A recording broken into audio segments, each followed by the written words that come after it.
आपको सिर्फ मेरी नहीं सारे परिवार की इज्जत का ख्याल रखना चाहिए। अगर लोगों को पता चला कि मैंने बच्चा न होने की वजह से अपना मेडिकल टेस्ट करवाया तो लोग क्या कहेंगे? नहीं, यह जिल्लत मैं नहीं उठा सकता। बस मैं सिर्फ इतना ही जानता हूं कि मुझ में कोई कमी नहीं है। और अगर आप लोगों ने जबरदस्ती की तो कहीं ऐसा ना हो जाए कि मैं इस घर को छोड़कर ही चला जाऊं।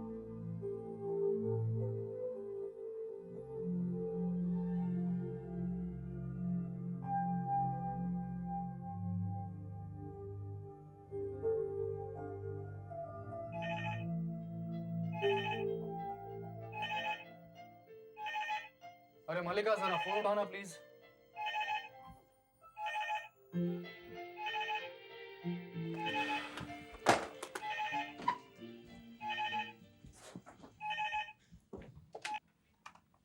हेलो। हेलो दामाद जी, नमस्कार। मैं राजकोट से विक्रम सिंह बोल रहा हूँ। प्रणाम ताऊ जी, कैसे हैं आप? बस माँ भगवती का आशीर्वाद है। आप कैसे हैं? आपके आशीर्वाद से सब ठीक है ताऊ जी। आप रुकिए, मैं मल्लिका को बुलाता हूँ। नहीं नहीं दामाद जी, दरअसल मैंने आपसे बात करने के लिए फोन लगाया था। जी ताऊ जी, क्या आदेश है? आदेश नहीं, एक छोटा सा निवेदन है। मेरी इस उलझन को आप ही सुलझा सकते हैं। बताइए ताऊ जी, क्या बात है? वो एक पारिवारिक उलझन है। कुछ समझ में नहीं आ रहा कि कैसे कहूँ। मैं भी तो आप ही के परिवार का सदस्य हूँ ताऊ जी। आप मुझसे बेझिझक कहिए, क्या बात है? यही सोच के तो आपको फोन लगाया है। दरअसल बात यह है कि हमारे परिवार को एक पोते यानी राजेंद्र और अनुपमा के बच्चे की बहुत आस है। सभी लंबे समय से ये उम्मीद लगाए बैठे हैं, लेकिन वो हमने अनुपमा का मेडिकल टेस्ट करवा लिया है और डॉक्टर का कहना है कि अनुपमा मां बन सकती है। और साथ में डॉक्टर ने यह मशवरा भी दिया है कि राजेंद्र का मेडिकल चेकअप भी करवा लेना चाहिए। लेकिन क्या ताऊ जी? अब अपने बेटे की बेवकूफी को क्या कहूं दामाद जी। राजेंद्र जांच करवाने के लिए तैयार ही नहीं हो रहा। लेकिन राजेंद्र भैया टेस्ट क्यों नहीं कराना चाहते? दामाद जी, आप पढ़े लिखे हैं, शहर में पले बड़े हैं। आपके और राजेंद्र के नजरिए में कुछ तो फर्क होगा ही। दामाद जी, मैंने ये गुजारिश करने के लिए आपको फोन किया था कि राजेंद्र मुंबई आ रहा है।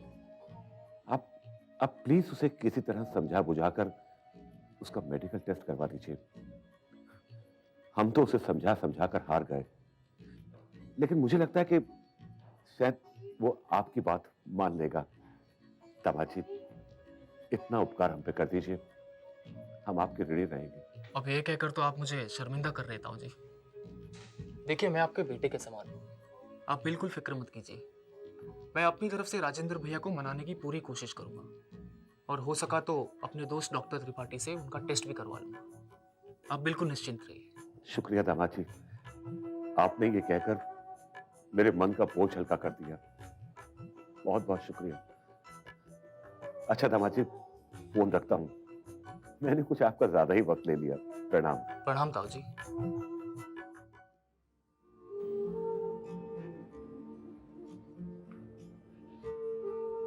छोटे मालिक, चाय। हाँ। सुनो राम सिंह, जी। वो राजेंद्र के हाथों शिवानी और मल्लिका के ससुराल भेजने के लिए कुछ गिफ्ट पार्सल्स तैयार करने के लिए बोले थे। वो तैयार हुए कि नहीं देख लेना। हो ही गए होंगे मालिक, फिर भी देख लेता हूँ। सारे के सारे चले जाने चाहिए, एक भी छूटना नहीं चाहिए, समझे? जी। और हाँ, वो मैनेजर से कहा था रिटर्न टिकट करवाने के लिए, उसने किया कि नहीं देख लो। अगर नहीं किया होगा तो आज के आज उसे बोलो कि वो कर दे। जी।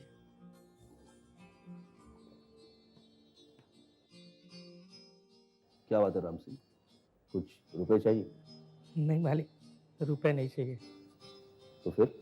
मालिक, शिवानी बिटिया और मल्लिका बिटिया के साथ कम्मो भी आएगी ना? कम्मो की माँ पूछ रही थी।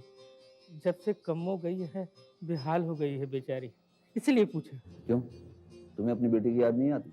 बच्चों की याद कभी माँ बाप का पीछा छोड़ती है मालिक।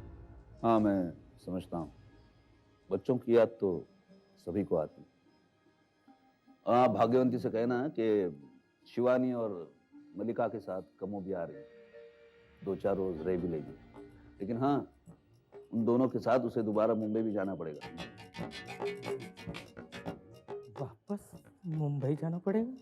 हाँ, क्यों? नहीं, कुछ नहीं मालूम।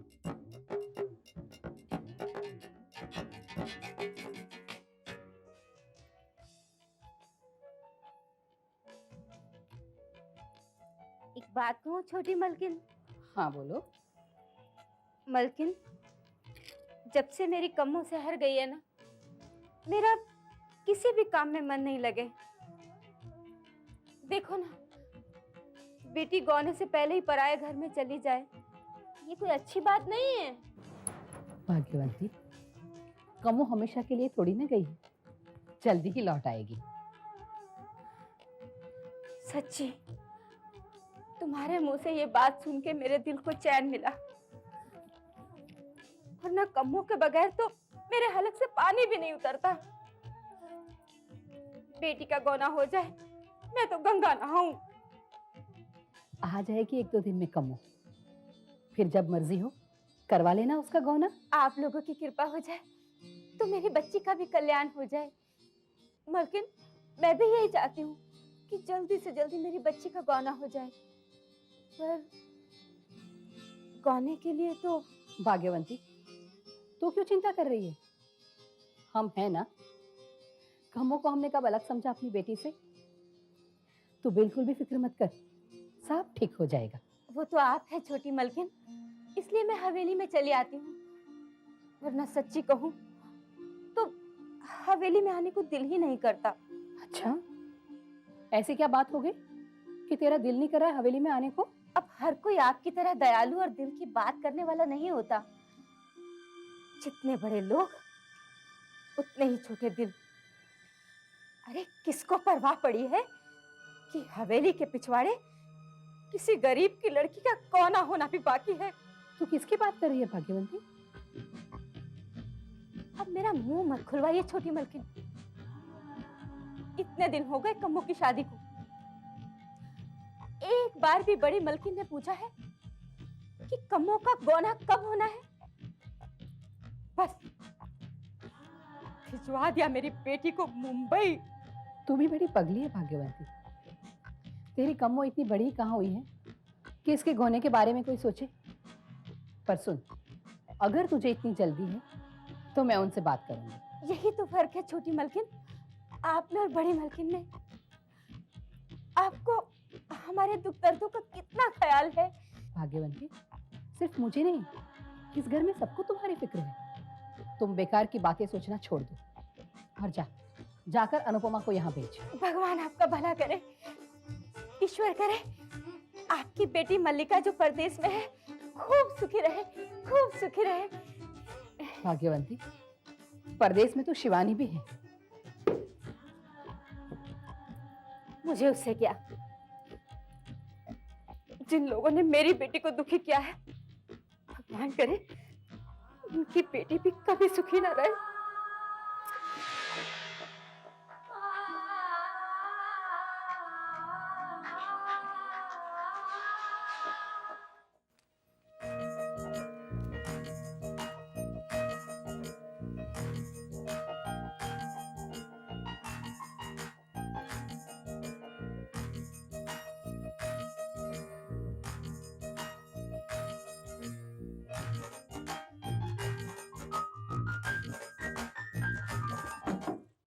भाभी, अरे संजय, आज अपनी मल्लिका भाभी की कैसे याद आ गई?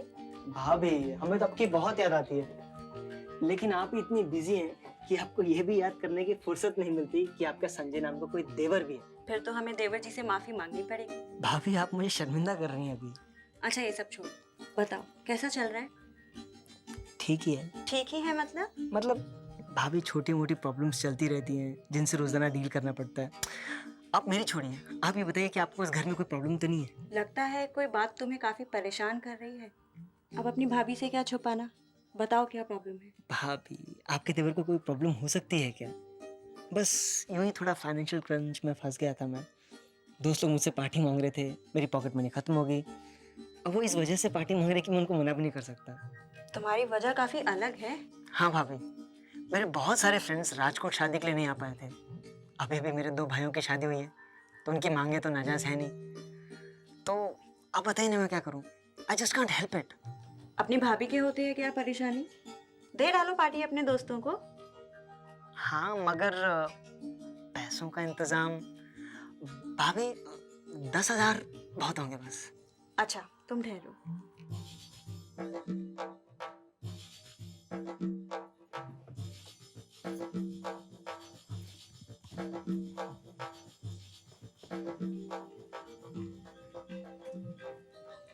ये लो। खुश? बहुत खुश भाभी। भाभी आपने मेरे दोस्तों के आगे मेरी इज्जत रख ली। थैंक यू भाभी। अरे अरे ये क्या कर रहे हो? आइंदा से कोई भी जरूरत होगी तो अपनी भाभी को बेझिझक बोलना, ठीक है? ठीक है भाभी। भाभी वैसे सच बोलूं, अनुराग भैया बहुत लकी, उन्हें आप जैसी वाइफ मिली और मैं भी बहुत लकी हूँ। अच्छा। हाँ, मुझे आप जैसी भाभी मिली। भाभी थैंक्स लॉट वंस अगेन। अब मैं चलता हूँ। भाभी अगर आपको किसी भी काम की जरूरत पड़े तो आप मुझे प्लीज याद कीजिएगा। I am always at your service. Bye. Thank you. चलता हूँ बाबूजी। खुश रहो। पहली बार बहनों की ससुराल जा रहे हो, अपने दिमाग पे काबू रखना। कहीं ऐसा ना हो कोई छोटी मोटी बात पर आपसे संबंध खराब हो जाए। कैसी बात कर रहे हैं आप? क्या मैं इतनी बात भी नहीं समझता? ऐसी बात नहीं है बेटा, गुस्सा मत करो। दरअसल इससे पहले तुमने कोई ऐसी जिम्मेदारी नहीं निभाई है ना, इसलिए समझा रहे हैं। हम लड़की वाले हैं बेटा, और लड़की वालों को अपना मन बड़ा और आंखों के दरवाजे मजबूत रखने पड़ते हैं, ताकि कभी आंखों में आंसू आए भी तो बाहर ना निकल पाए। जी। अच्छा चाची, मैं चलूं? जीती रहो, जाओ। लेकिन सुनो, पहली बार नंदो के घर जा रही हूँ, ख्याल रखना कहीं कोई चूक ना हो जाए। वो लोग रोके बहू तो रुकना मत। शिवानी और मल्लिका को लेके फौरन चली आना। बेटियों को देखने के लिए मेरा दिल तरस गया है। अच्छा जीते रहो, दूधो ना हो पूतो फलो। हाँ, भगवान तुम्हारी मुराद पूरी करे। जाओ जाओ। बहुरानी फिक्र मत करो भागवंती, मैं कम्मो को लेकर ही आऊंगी। बहुरानी ये कम्मो को दे देना।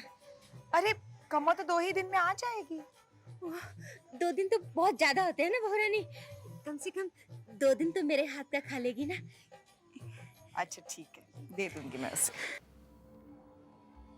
Excuse me sir. हाँ संजीव बोलो।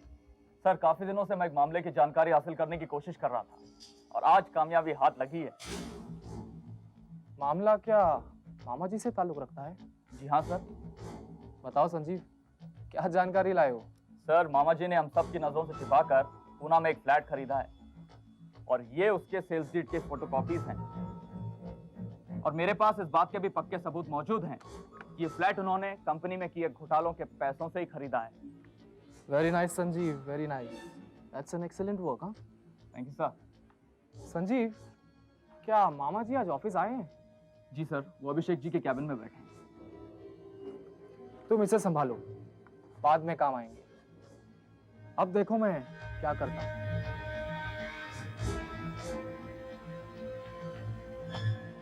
लेकिन मामा जी हमारे पास वैसे ही रॉ मटेरियल ओवर स्टॉक्ड है, प्रोडक्शन बंद पड़ा है, ऐसे में और परचेज ऑर्डर निकालने का क्या मतलब?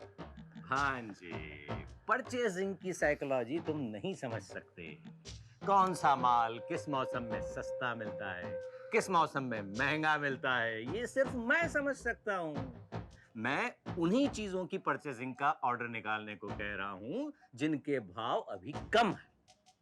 भाई रॉ मटेरियल का क्या है, आज नहीं तो कल काम में तो आना ही है ऑलरेडी। मगर मामा जी, एक्सक्यूज मी अभिषेक। मामा जी दरअसल मैं आप ही को ढूंढ रहा था। अरे भाई भांजे, हम कोई लापता थोड़े ही हैं जो हमें ढूंढने की जरूरत पड़ गई ऑलरेडी। भाई हम तो पूरे टाइम इसी ऑफिस में मौजूद होते हैं। हमारा तो काबा भी यही है और काशी भी यही है ऑलरेडी। आई नो मामा जी एक्चुअली बात ये है कि वो जो पूना वाले सिंगल एसोसिएट्स के साथ पेमेंट्स को लेकर जो कंट्रोवर्सी थी वो अभी तक पेंडिंग है। इसीलिए मैं सोच रहा था कि 1-2 दिन में मैं खुद ही पूना जाकर उस मामले को निपटा लेता हूँ। बड़े शौक से जाओ भांजे। भाई पेंडिंग मामले तो जितने जल्दी निपट सके उतना अच्छा है ऑलरेडी। You're right मामा जी, लेकिन आप तो जानते हैं कि होटल्स में ठहरने से मुझे कितनी तकलीफ होती है। इसीलिए मैं आपसे रिक्वेस्ट करने आया था कि क्या आप मुझे अपने पूना वाले फ्लैट की चाबी दे सकते हैं? अरे मामा जी, क्या हो गया? कोई प्रॉब्लम है? हाँ? वो तुम किस फ्लैट की बात कर रहे हो अनुराग? कम ऑन मामा जी, मैं आप ही के फ्लैट की बात कर रहा हूँ, वो जो पूना में शास्त्री नगर कॉलोनी में है। अच्छा अच्छा अच्छा अच्छा, तुम उस फ्लैट की बात कर रहे हो। वो तो मैंने कभी का बेच दिया। बेच दिया? स्ट्रेंज। वो क्या है कि वो फ्लैट मुझे तो काम आ नहीं रहा था और मेंटेनेंस देना पड़ रहा था सो अलग, और खाली फ्लैट का क्या भरोसा, पता नहीं कब कौन कब्जा कर ले, तो मैंने उसको बेच बाज के छुट्टी कर दी। अच्छा, कोई बात नहीं मामा जी, मैं किसी होटल में ही ठहर जाऊंगा। हाँ। Anyway you carry on, I will manage.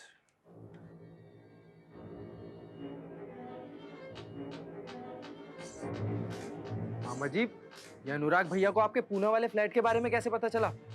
मैं भी वही सोच रहा हूँ भांजे, कि मेरी सीक्रेट सर्विस में छेद है, ये अनुराग का इंफॉर्मेशन नेटवर्क ज्यादा तगड़ा है। लगता है कहीं ना कहीं कोई बड़ी चूक हो गई। अनुराग का इस तरह फ्लैट के बारे में पूछना अच्छा संकेत नहीं है भांजे, संभल के रहो, मुझे किसी बड़े खतरे की बू आ रही है।